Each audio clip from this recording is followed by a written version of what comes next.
You're listening to JW Raw with Eminem. And then like when the story came out, it was like all over translated in Russian, and like every site was reporting that story. And I don't know if you want to talk about it, but it's like I love that story. Nah, man, that's what's up. Thanks. Nah, but like I said, man, the time that I'll go back into when you had gotten back to me, when I said you kind of had saved me, because around that time it was like a real difficult time, and there was things that was happening back home, that a lot of things that was happening around me that it could have been a good possibly chance that I could have fell right back into that lifestyle, because a lot of my friends are still living that lifestyle, and I'm one of those guys that I feel like if I can help out, I can get the shit off my back to get one of my friends, especially someone that I grew up with, off that or away from that, then I'm doing my job as a real friend. But it just became too crazy. So when that, so when we got the invitation and then I came over here, it was a blessing in disguise. And when we talk about John Jones, the first person who I spoke to when I was here was you, Coach Wink, and out of the fighters was John. He just come up to you, right? He just came up to me. He made me, believe it or not, him and Little John, John Dodson, made my transition here a lot smoother. Get over here. Yeah, than I thought it was going to be, and it was just like, and it kept on, I ended up meeting Coach Bart. His family's been very good to me as well. And Coach Bart, one of our wrestling coaches. Yeah. It was great. You know what I mean? You have 12 siblings, bro. Yeah. Like, this is like yo. No, like, how do you, 12, how do you stand out? You have 7? No, man. That's why. Man, you're so freaking similar. I didn't know. Yo, I'm sure you probably related somehow. Will's story is it kind of proves that hey guys, if you send an email to us, we do answer it. It may not be today, it may not be tomorrow. Yes, it will be. But we definitely it's 48 hours answer. He was 24 hours. Yeah, mine's just 24 hours, man. Like I said, we'll get back to you on the when you send it. Actually, Misha will be back to you in 4 hours. 48 hours. 4 hours. No, you better do it in 4. I swear. I think 4 minutes. I think it was before 24, because I filled it out at 8 o'clock at night, and by like 7 in the morning, I already had a response back. So it was shorter than that. On there, it says when you submit a form on the website, it gives you automatic answer. We'll get back to you within 48 hours. Or money back guarantee. No, it was. I try to get as fast as I can. It was cool, man. But growing up for me, it wasn't easy though, man. I got, like Misha said, I got 12 brothers and sisters, 8 of us boys. A lot of my brothers, we grew up in that violent cycle, you know what I mean? That was what we was brought into, and that was what we took to pretty fast, and we became good at it. Violence, you talk about gangs, robbery. You were in jail, right? Yeah, I was in jail for a long time. And what made me, not only was I in prison, but I was in detention centers as well. I had a case, a juvenile parole officer that still to this day I tell her she saved my life, because there would be times where, at that time I was playing the victim role a lot. A lot of, we had been through a lot. It's not my fault. Yeah, we had, you know what I'm saying? System. Exactly. And my parole, her name is Sue, and she literally like just pretty much sat me down one day and was just like, gave me the, like, yo, Will, like, I'm here to help you, and like, what you want to do, like, I'm here for you, and I don't know exactly what it was. I can't remember that far back, but I know whatever she did, like, got through to me. And she gave me hope that someone's out there, is always out there to listen to somebody, and somebody will listen, and someone will help you, but you got to put in the work. And it started like that, and that's how it started between me and her. Like, she would take me on job interviews.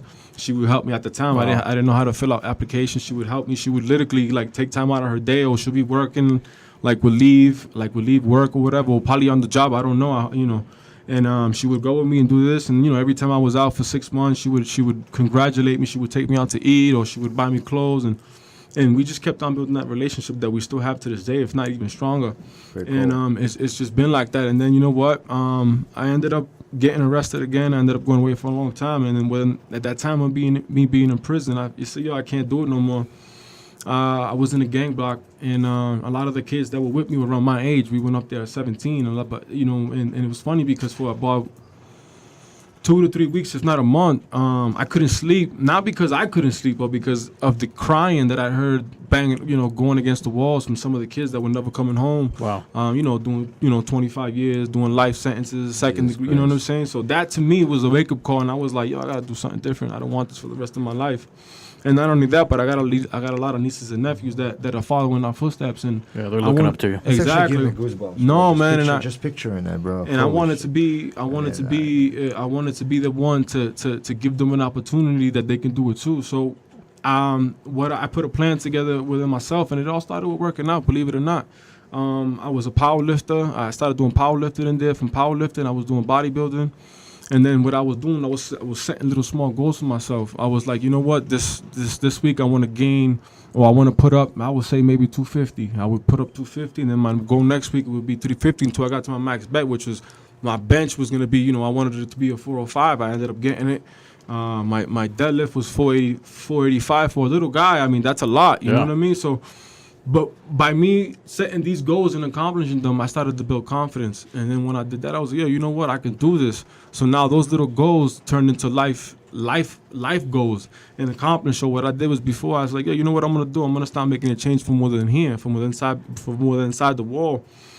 So my time left, I didn't call home. I didn't do anything. I depended on myself to do everything. So I figured if I'm gonna do good, I gotta start in here. So when I get out there, I don't gotta depend on no one to help me to do this or take me to do anything like that.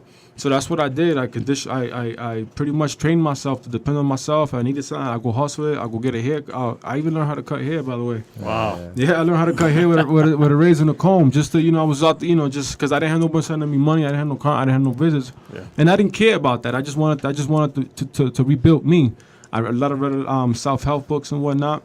And then I got before I got out, I was part of a program that's called Project Youth. A lot of the kids from the street that were like at Project Youth, is that a national thing, or is that just out there in Boston? It's in Boston, but Okay. it's all national. Like you hear like the Scared Straight that you hear now. It's not Scared Straight, but it's similar to that, but no screaming or nothing like that. A lot of kids come in from the street and we go out. A bunch of us go out and tell our stories, and we just have a great dialogue with them, and we just give them second time to think about stuff.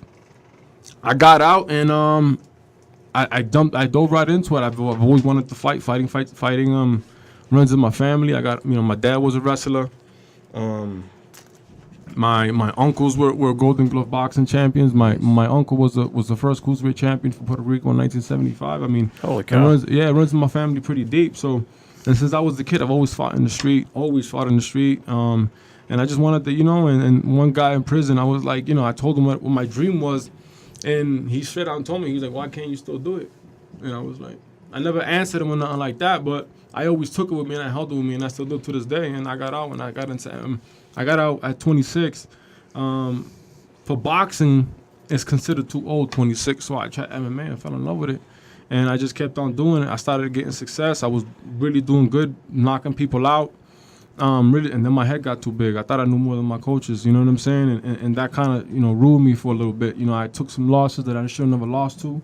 I was fighting, at the time I was smoking marijuana, and that's all I wanted to do. And then I thought I could come in and be in shape and fight. And it's just, my head got too big. I had to get humbled, in other words.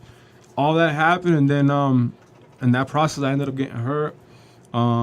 Because I was doing so good for myself. My city, my hometown city, approached me with an opportunity for a job, and I became a director of a youth program for my city that works with the kids between the ages of 14 to 24, and it was great. We started doing real good. It was going real good. Now I'm having lunch with judges, probation officers. They're calling me to come, to court and stuff like that. I felt kind of, But after that first year, man, it seemed like it was more about a profit than it was about helping our kids. Yeah. And for me, coming from that background, I kind of felt like I couldn't be a part of something like that. So I just took off.